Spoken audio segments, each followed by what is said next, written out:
भाजपा के वरिष्ठ नेता रमेश चंद ध्वाला की ज्वाला एक बार फिर भड़क उठी है।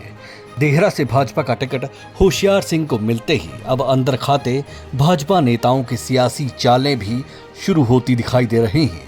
दरअसल शुक्रवार के दिन रमेश चंद ध्वाला ने एक वेब पोर्टल के द्वारा बयान जारी किया, जिसमें साफ तौर पर कांग्रेस की टिकट मांगी गई है।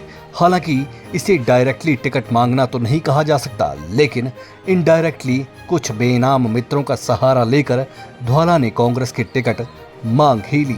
सबसे पहले आप ध्वाला का ये बयान सुनिए।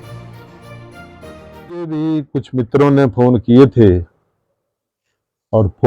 थे तो मैंने भी अपनी शर्त जो है वो बता दी थी कि ठीक है, अब हमारी उम्र भी जो है वो बढ़ते ही है, लेकिन ये एक मौका था।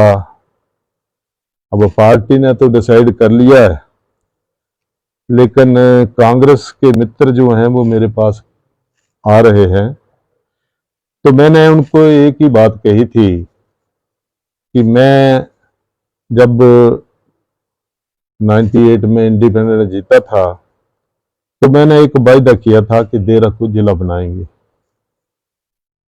तो मैं 2-3 मांगे और थी, छोटी छोटी मांगे जो वो और थी, वो मैंने उनसे जिक्र किया था कि मेरा मैसेज जो है वो आप मुख्यमंत्री तक पहुंचा दे। अगर उनकी इच्छा होगी टिकट देने की तो मैं देहरा के विकास के लिए मैं कुछ भी कर सकता हूं।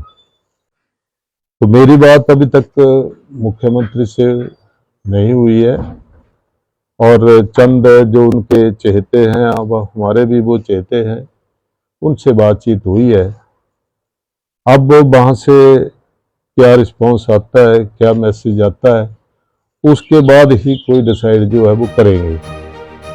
तो सुना आपने क्या कह रहे हैं भाजपा के वरिष्ठ नेता। अब ये आप ही तय कीजिए कि ध्वाला की टिकट की मांग डायरेक्टली है या फिर इनडायरेक्टली। लेकिन ये सवाल जरूर उठता है कि आखिरकार जो जिला बनाने की पुरानी शर्त रमेश चंद ध्वाला ने रखी थी, उसकी अचानक से याद क्यों आ गई। इसका जवाब देहरा के ही कुछ बेनाम ज्ञानी मित्र देते हुए कहते हैं कि जब रमेश चंद ध्वाला इतने साल विधायक रहे और ज्वाला जी का भी उन्होंने नेतृत्व किया, तो उस वक्त देहरा को जिला बनाने की याद क्यों नहीं आई। और तो और 2022 में जब भाजपा से चुनाव लड़े तो उस वक्त भी उन्होंने कोई ऐसी बात नहीं दोहराई।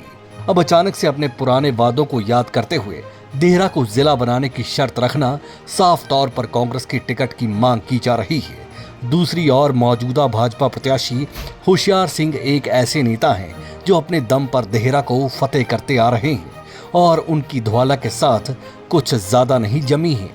तो ये भी एक बड़ी वजह मानी जा रही है जिसके चलते ध्वाला अब उन्हें सियासत में नीचे लगाना चाहते हैं और इनडायरेक्टली कांग्रेस की टिकट की मांग कर रहे हैं।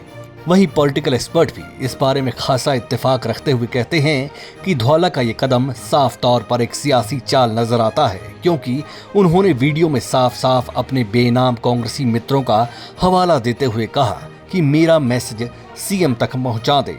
अगर वो टिकट देना चाहेंगे और बात करना चाहेंगे तो मैं खुद ही बात कर सकता हूं। और तो और पॉलिटिकल एक्सपर्ट्स ये भी कहते हैं कि हो सकता है कि सियासी चाल किसी बड़े नेता के कहने पर चली जा रही हो, क्योंकि भाजपा प्रत्याशी होशियार सिंह ऐसे शख्स हैं जो मोदी लहर और ओपीएस लहर में भी भाजपा और कांग्रेस को पछाड़ चुके हैं। इस बार बेशक देहरा का माहौल कुछ बदला सा है, लेकिन अगर इस बार भी भाजपा की टिकट से होशियार सिंह की जीत हो जाती है तो भाजपा के कई बड़े नेता और पुराने नेताओं की देहरा से हमेशा के लिए छुट्टी तय है। ऐसे में एक प्रश्न चिन्ह इस बात पर भी लगता है कि हो सकता है कि ध्वाला द्वारा भाजपा के कुछ बड़े नेताओं के कहने पर यह सियासी षड्यंत्र रचा जा रहा हो। खैर, भाजपा ने तो होशियार सिंह को टिकट देकर देहरा से अपनी सियासी दंगल लड़ने का फैसला कर ही लिया है। इंतजार है तो कांग्रेस की टिकट का। उम्मीद है कि कांग्रेस इस बार टिकट में देरी ना करे और किसी ऐसे व्यक्ति को टिकट थमाए जो पार्टी का नेता हो। अगर ऐसा नहीं होता तो भाजपा और कांग्रेस में क्या फर्क रह जाएगा। फिलहाल कांग्रेस में वेटिंग की स्थिति लगातार बनी है और जो भाजपा को अंदर खाते नुकसान पहुंचाकर कांग्रेसी टिकट के तलबगार बनते दिखाई दे रहे हैं, उनका सियासी करियर तो दांव पर है ही, लेकिन साथ ही साथ भाजपा के कुछ बड़े नेताओं का रसूख भी देहरा में दांव पर लगता दिखाई पड़ रहा है।